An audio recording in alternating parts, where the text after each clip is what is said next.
Дорж нэг ажлыг 13 хоногт, харин болд уг ажлыг 7 хоногт хийж дуусгадаг. Тэгвэл хамтраад хийвэл уг ажлыг хэд хоногт дуусгаж чадах вэ?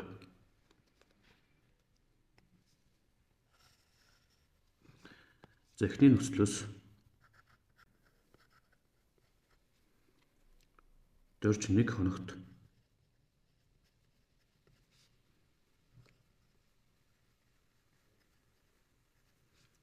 уг ажлын 13-ны 1 хэсгийг хийж чадна.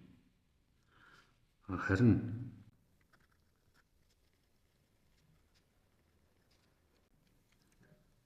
болд нэг хоногт уг ажлын 7-ны 1 хэсгийг хийж чадна. За энэ бол энэ нөхцлөөс гарч иж байгаа гэсэн үг.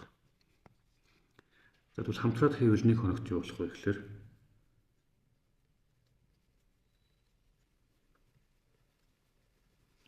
ийм буюу ийм хэсгийг хийж чадна. Нийт ажлын 91-ний 20 хэсгийг хийнэ. За тэгэхээр нэг ажлаа дуусгахын тулд тэр хоёрт ийм буюу за хувааж авахын байрыг солиулжүүлээд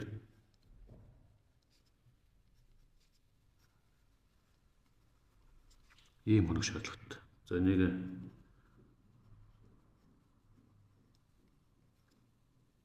ингэж бичиж болно.